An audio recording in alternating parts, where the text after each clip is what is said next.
everybody. Welcome to PRI 2025. And here we are, gentlemen. I can't believe it's the last day already. Can you? Thank goodness. My back hurts. Oh, the Nick and Nick backstory. It is. It's a real thing. No. Yeah, no. I mean, Well, I got the skirts for you for next year, okay? I am surprised it's the last day. It's went very fast. it has It has flown to. by. Anyway, it's been a great show. We've been here, and we got to interview the Hoosier Hero drivers for the last couple days, which is cool. The crowd has been fantastic here at PRI, and the F-150. I mean, where do we start? We start with the F-150. Do we start with this modified? Where do we start? You know, it's definitely between both of them has got a lot of attention or attraction for the viewers for sure. I'm trying to decide like what I've seen more people at over the course of the show so far, and honestly, I think it's just been a pretty good toss up between both of them. Yep. Well, anyway, it is a call-in show. Josh has got the phone ready to go if you want to call in and talk to us about PRI, or if it's the normal show, which is anything ailing your car, tires, brakes, batteries, or just want to understand something different about your car, or just want to talk about something here going on at PRI or anything in the racing world. Love to take your calls at 316-462-3673. That's the number right in the front desk. Tell the girls you want to get patched in the podcast, and hopefully we'll be paying attention to the phone and get you patched in this deal here, because sometimes we jack around and forget the text is there and someone's hanging on the line. I know, on us, right? But the phone line is open. We can love to take your calls, but if not, it's okay. But Josh, as always, what's in that great package that we give to them for each and every caller? So we'll mail out to you, but it's going to consist of the works, which is an oil change and tire rotation. We use Motorcraft oil and filter products here at Mel Hamilton Ford. While we're performing that, we're also going to complete a multi-point inspection, checking over the brakes, tires, steering, suspension, all the safety-related components on that vehicle. You'll also receive yourself $10 to Mel's Diners, so you get yourself something to eat and drink while you're with us at the big corner. Complete nitrogen for your tires, so you get all the great benefits that nitrogen has to offer. And then a BG products package, which consists of a can of MOA or motor oil additive for your engine oil, and then 44K for your fuel system. Again, just getting that vehicle geared up and ready to go for that next 5,000 miles of driving. All right, so let's get the phones ringing, and we'll take your calls if you want to. Not hit the chat line. We'll talk about what's going on the chat line, and is there anything happening over there yet? Well, somebody moved it, so. Don't wonder who that was. Way to go, Ballman. Way to go. Anyway, so been live here at PRI. Of course, Sunday we flew out and headed up to Hoosier to Shriver meetings, and so we can talk about this F-150. We can talk about this modified, but Nick, we had a pretty good time at the Hoosier Shriver meetings, finding out a couple new products. So one's sitting right here in front of us, Nick. Yeah.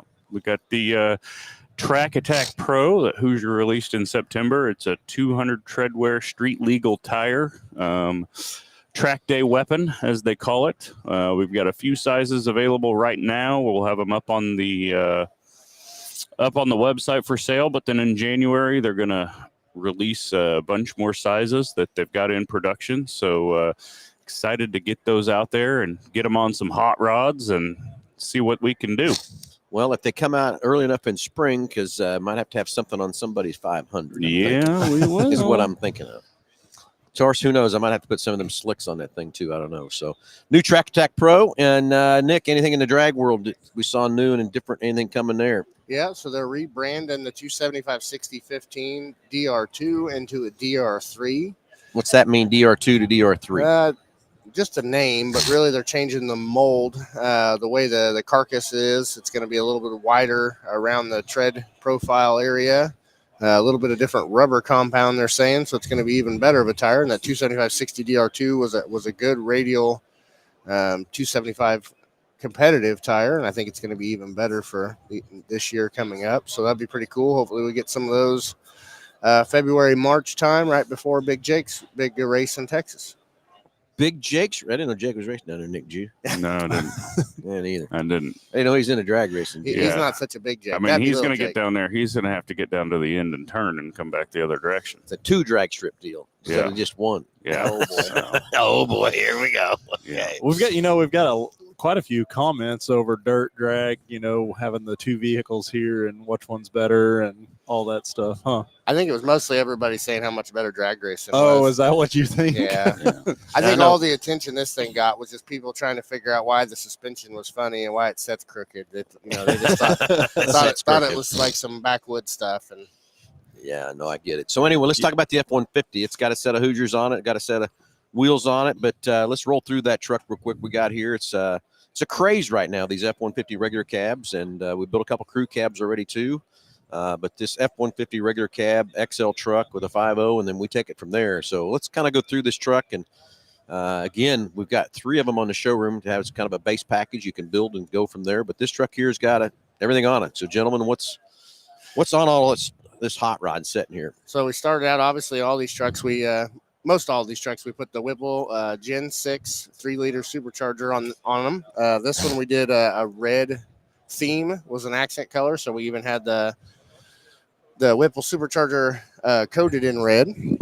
Then on this one, we decided PRI is obviously a huge performance industry, and we wanted to stand out and not be like everybody else. So we went above and beyond.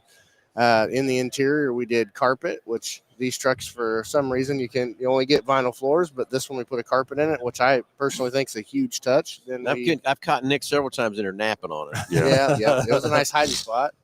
The catskin 2-tone leather interior is a really nice touch on all these trucks too, which we do that to quite a few of them. People want that. This one, they did the red stitching and then the red patterns in the seat too. So that helped. Of course, the 24s already get a really nice screen and dash package compared to the previous models. Then we did the full Ride Tech suspension. So 3.5 drop, so 5 inches in the rear, 3 in the front. We took all of the suspension components we could, including front coil springs, rear traction bars, rear sway bar, and had them powder coated race red to match the supercharger. And the grill. And we put an accent in the grill. Well, that grill is a trimmer grill, Yeah, right? it's out of a trimmer. Yep, trimmer. So we had that painted. The surround was painted white. Then the center, where the trimmer normally is a gold or a bronzy kind of color, is now red. Of course, then with the finish off the red there, we did a TBM street brakes. So we put a full TBM lightweight brake system, great stopping power, reduced rolling mass on the braking system. So that's always added, freed up horsepower and weight. Let's back up to this Ride Tech. Isn't there, quote me if I'm wrong, isn't there several different levels we can do of that Ride Tech? So Different things we can do with Ride Tech? So with the Ride Tech, it is an adjustable drop. So let's say 3.5 is too much. We have about 1.5 inches, I believe, of difference we can change and go up from there. So like if you wanted, 2 inches in the front, and 4 in the rear, we could go that way. And then you don't have to put the rear sway bar and the traction bars on there. I mean, obviously being a 4-wheel drive truck in 4-wheel drive, it doesn't have much of a traction problem. They hook. And then some people think that the rear sway bars maybe make it a little stiff of a ride. But that's to make it handle more like a sports car, not a truck. So yeah, so there's different levels you can do. You don't got to do the whole complete like this truck is. If Yep. someone wants to spend all the money they want to or whatever from that part too, right? Yep. So yeah, you could do just the suspension kit, not the sway bars and drag traction bars if you wanted to, and we could pick the ride height that you want to set it at, depending on the wheel and tire combo. Yep. And then we use Midwest Customs there in Wichita to do all the paint work.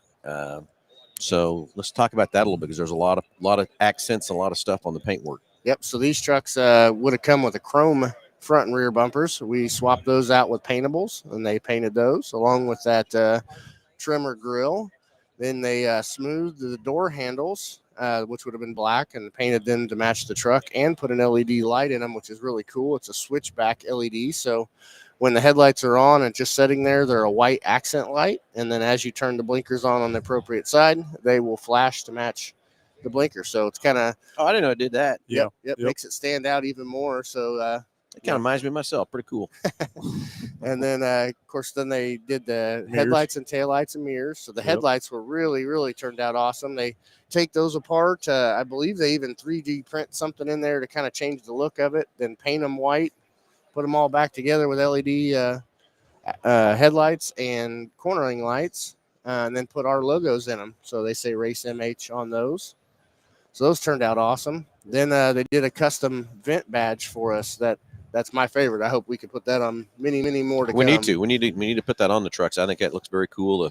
We're talking right there on the fenders. What we're talking about, it's kind of a flat black, rough textured black when it comes to the factory, right? Yep. And they Yep. painted it white. They smoothed out where normally they would say XL or XLT or Lariat or whatever your option package is, and they made that say Race MH for us, which I think is a really nice touch. And then they did the pillar moldings too, which are normally black around the side windows, and so they are now white. I think they look really nice and kind of tie the cab into the rest of the truck. You know, I wish we could figure out a way, but there's just no way. That belt molding is kind of a rubbery type stuff. To maybe someone make another belt molded to turn that white too would be pretty cool. But I don't know. It's just kind of hard with what that's made of too. Someone would have to really redesign that to get that black piece out of there. Yeah. From that part. But anyway, Midwest Custom in Wichita did a great job helping us with all that stuff. Of course, the lighted up front and rear badges. And what about the old center high mount lamp back there? It's like Yeah, they did a Morimoto third brake light that there was more a paintable LED option there. So it's an aftermarket third brake light that they went ahead and customized even further with some custom paint.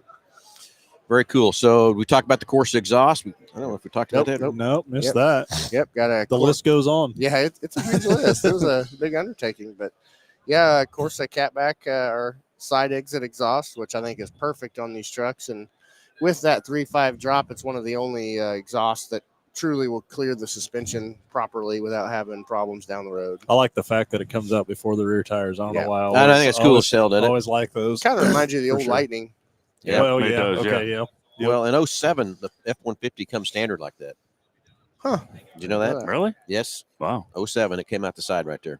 Really? Sure did. That's when it was a body change in too, and it was coming right out there. Yep, sure did. Huh. Then a lot of people complained about it, and they went on. Took next year, I think it went back to the back. Go look that up. But it's 07 that would come out the side right there, factory. Do they have an exhaust tubing shortage or something? Well, I don't know, something like that, I guess. Figured out how to save a few bucks. Yeah. They were only counting emissions coming out the driver's side. So anyway, yes, and then on the showroom we have 3 trucks: a white, a silver, and a black.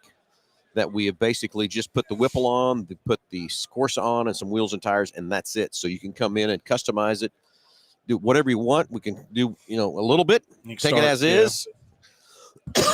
Or if you want to put the factory tires back on it, like we've done a couple different trucks too, to be a sleeper. But man, I don't know what you do with that little skinny ass tire on there to try to hold that thing down with 700 sleeper. Yeah, it's sleeper. Let's call it that, or a driver. It's a sleeper or a driver. Yeah, something like that. So I rode in one of them that they didn't do the ride tech suspension, just left the factory wheels and tires on, and it's a handful. Yeah, especially at that ride height and with the suspension soft and the tires not really biting so well. It was quite scary. Yeah, I bet it was too. So anyway, so we got that, and then the other thing we're going to do, we talked about, Josh, is we're going to take this thing over to BG and put it on the dyno. Oh yeah. And let's really see the true numbers coming to the wheels and see where we're at there from that part too. From that part. So anyway, it looks like our internet connection is getting a little soft on my end. Maybe not. Maybe it is. Anybody let us know everything coming through clear and back through the system and all right and everything else too. We'll have to see if everything's okay there. So surprised we haven't got any chat comments that's, yet. That's what I was wondering. I think they're just listening to us. Everybody's asleep this morning. So I got a question for you because we're, the drag or the dirt or let's race one way or the other. And I took some photos of this. So over here on this car, we actually set up the carburetor, tilted it at an angle, which they've done for many years, right? Yep. Or, for a little while. Yep. So my question then in the drag side of things, is there a carburetor set up for when you're popping a wheelie going down the road, down the track? Well, probably don't happen too often, so don't need that adjustment. Then I think the way the front and rear bowls are, I know it's been so long since I've had anything with a carburetor on it. Everything anymore is so EFI driven.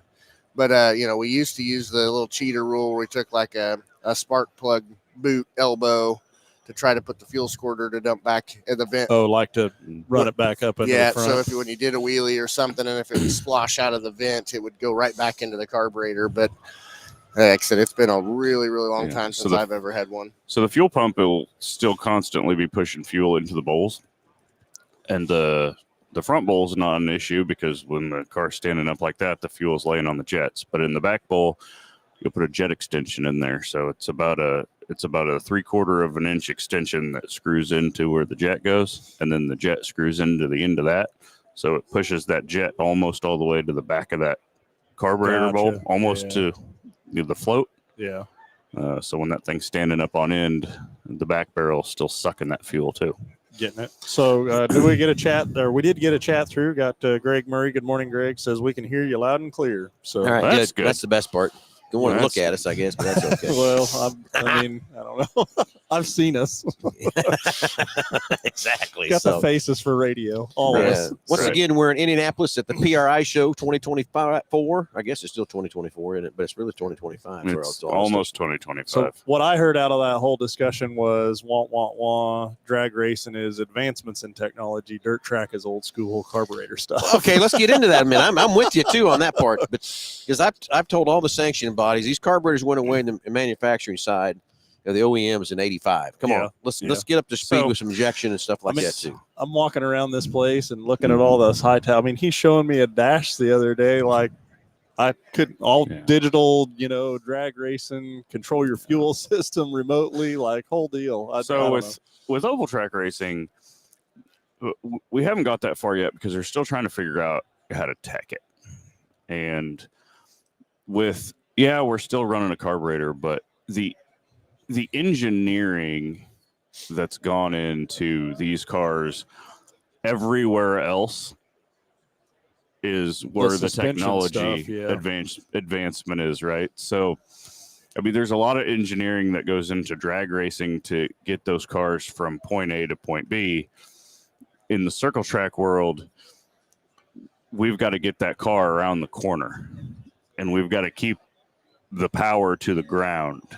And it doesn't really, in our situation, I don't think it matters as much how we're producing that power, whether it's with injection or whether it's with carburation. The science is in making the thing turn the corner. Yeah. I would say that too. I mean, drag racing, has the same issue. We're trying to put traction down extremely fast, sometimes on a limited traction surface. But where the benefits with us that would be cool to see in your guys' sport is the availability of traction control. So, we can rely on traction control so much. Well, how much faster would your guys' car be if you could cheat and use traction control? Well, we had guys back in the day cheating with that kind of stuff. We did. But the name of the game in dirt racing is to get the power to the ground without the use of traction control. If they went out there and said, okay, everybody can run traction control, the racing would not be as good. Yeah.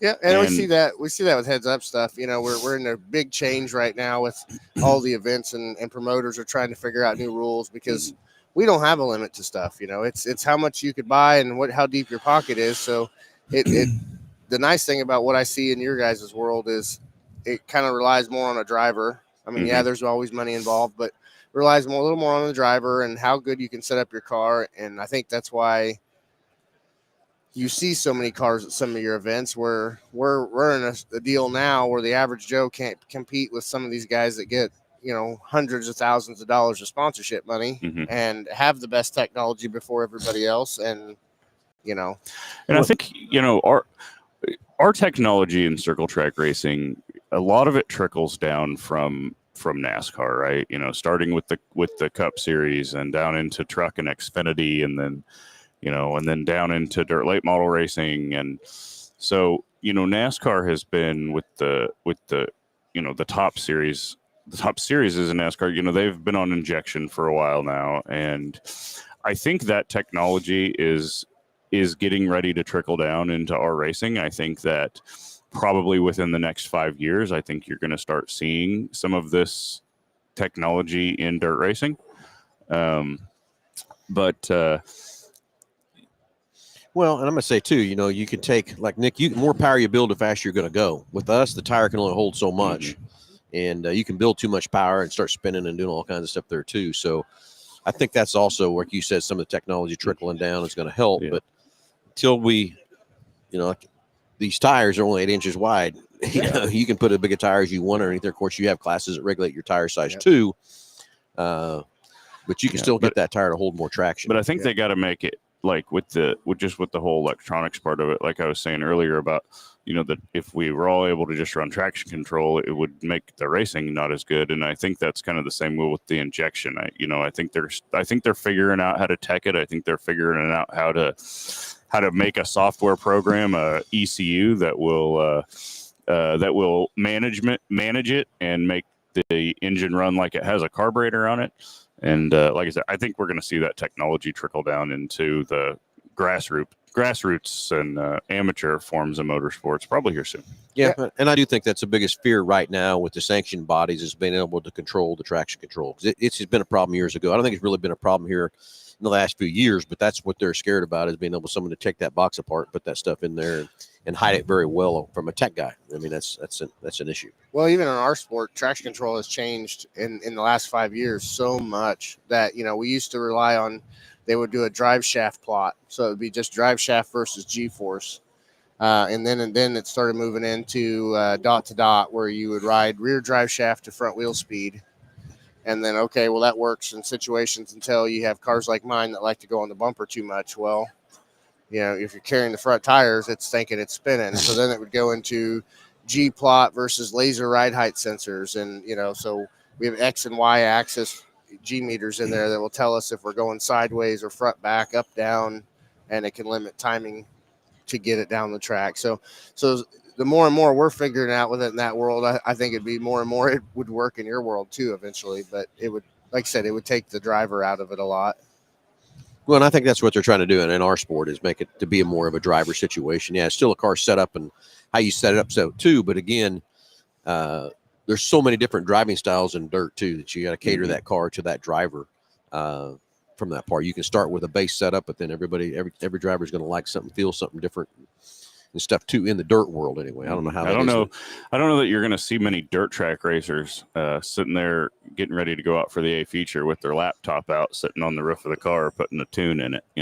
Maybe someday, but that's just hard for me to envision. But I think they're going to come out with a kit that's going to be kind of a plug and play deal that you'll be able to put in the car with an ECU. And yeah, I think Holly had one that was untouchable.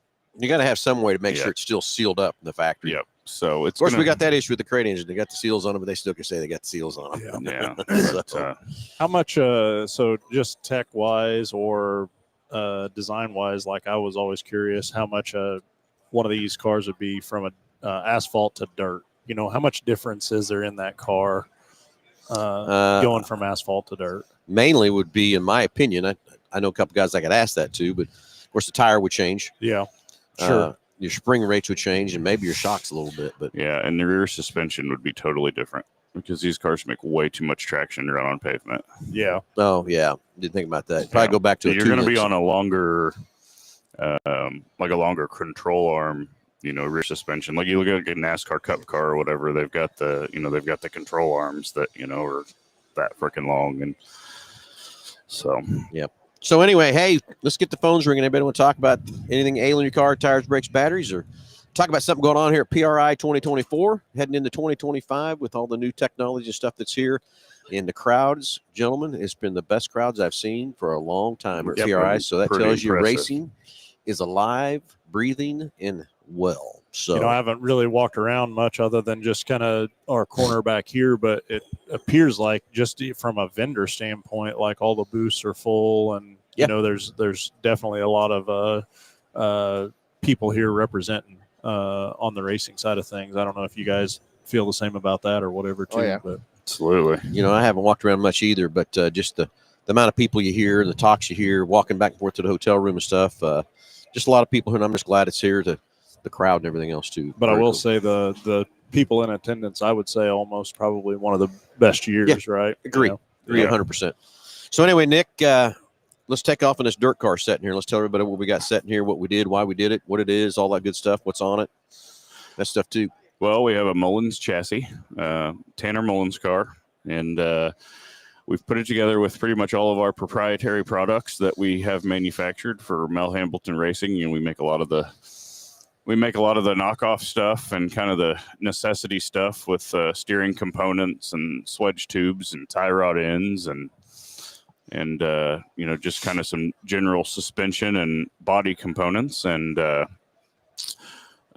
we've got a USRA spec engine in that bad boy, and full reverse mount setup and everything. We got a carburetor on there from Willys, showcasing our fuel log, our telescoping fuel log, and everything that we sell through Mel Hambleton Racing.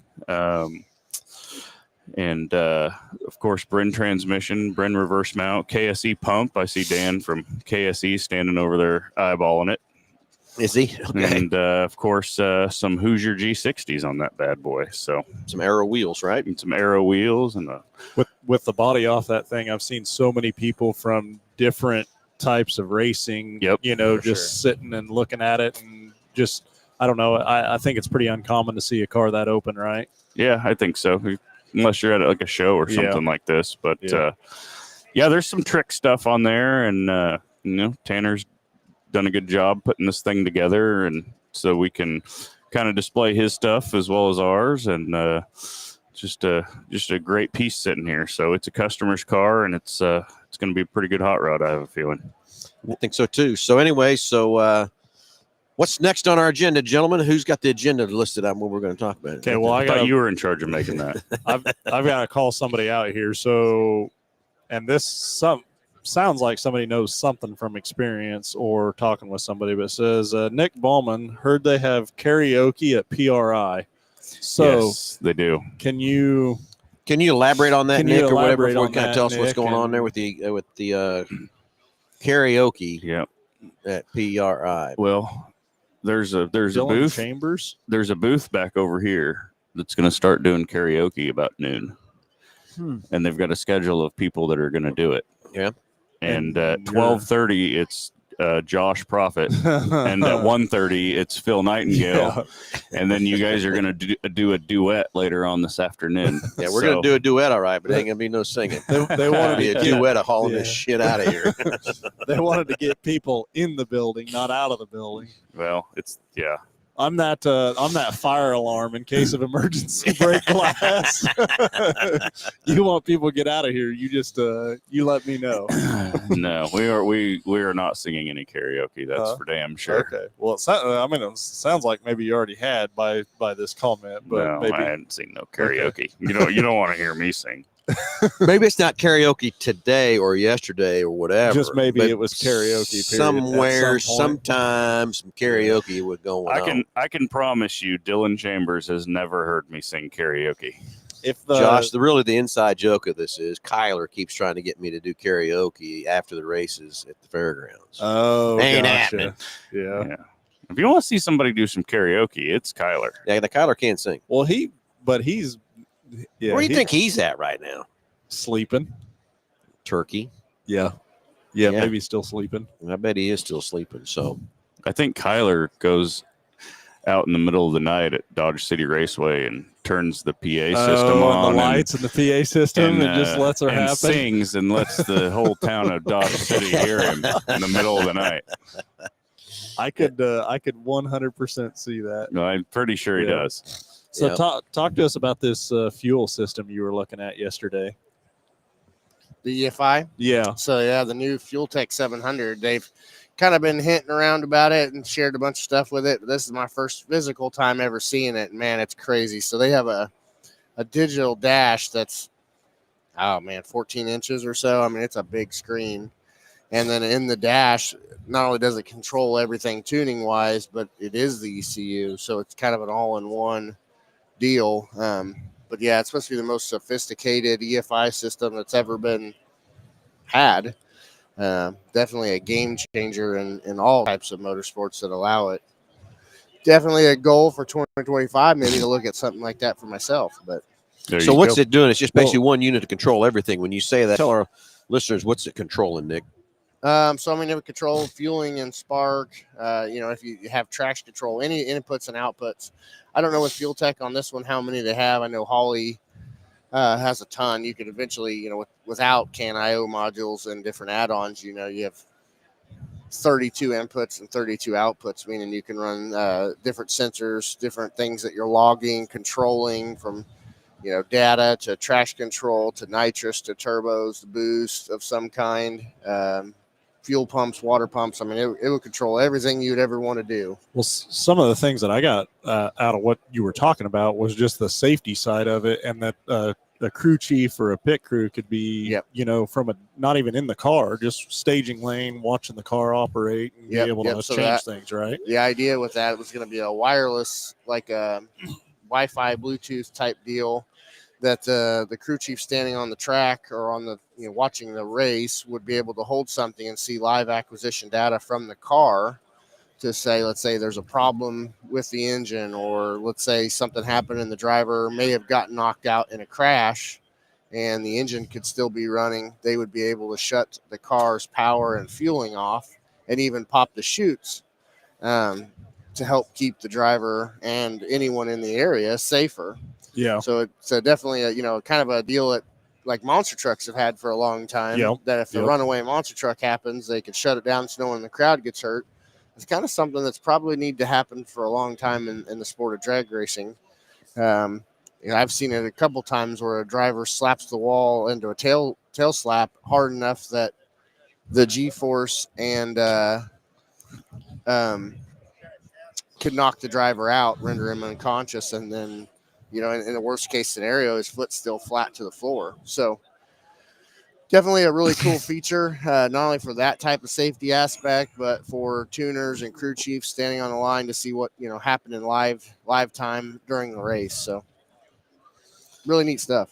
Very cool. So anyway, the crowd, I think everybody just kind of woke up and got breakfast in them because the place just got busy with everybody here and stuff. Stuffing into the booth. Last day here at PRI, excited to be here. And so anyway, I'm going to go back. I haven't got to walk around much or whatever, but I will tell you something Nick and I saw yesterday is pretty trick. And it has to do with Saltcity Racing. Okay. It's a light system. Oh, yeah.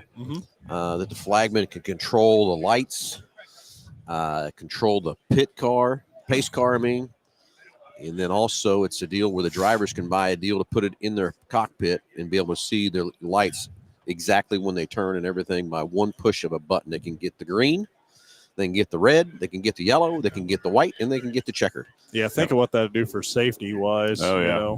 For sure. So, and the other thing those lights and all that stuff, it's all wireless. Yeah. So pretty cool stuff. We're going to look into that a little bit deeper to make it the safety factor now that we got a 3-year contract at Saltcity Racing.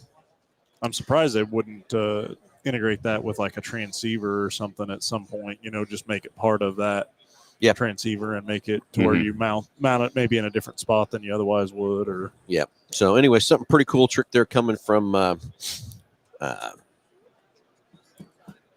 Raceiver. Couldn't spit it out. I knew I was close there from that part. So that's pretty trick. We're going to look into that at Salt City. And the other thing I like about it, you can do it in phases. You don't got to do it all at once or whatever. So we can start with a couple different things, real simple stuff, and then grow to it from there apart from that too. So just another huge safety factor, in my opinion, for the drivers to know immediately when there's a red, immediately know when there's a white, immediately know when the yellow's out. I think last night at dinner we were even talking about, for the track crew to even be able to have them in their vehicles. So I mean, if you're watching your section of the track and something happens, but it's not on your section of the track, it would alert you a lot sooner of, hey, there's something going on. And the yellow's out. Yeah, need to get 100%. Somewhere and do something for sure. So anyway, here in just a little bit after the show, we're going to head over and get the new 604 update. 602 update. What's happening there? There'll be a lot of question and answer. Going to go tune into that and see all the fine stuff there too. Do have it finalized also for January 25th at Mel Hamilton Ford's Racing. We're going to have Dave Brin's going to invite any tech guy from any racetrack IMCA and come to Mel Hamilton Racing. And we're going to put on tech class. Speedway's offered to bring in the new frame for the stock car. They're also offered to bring in all the parts to build the new spec motor that they're coming out with to make legal to race in IMCA.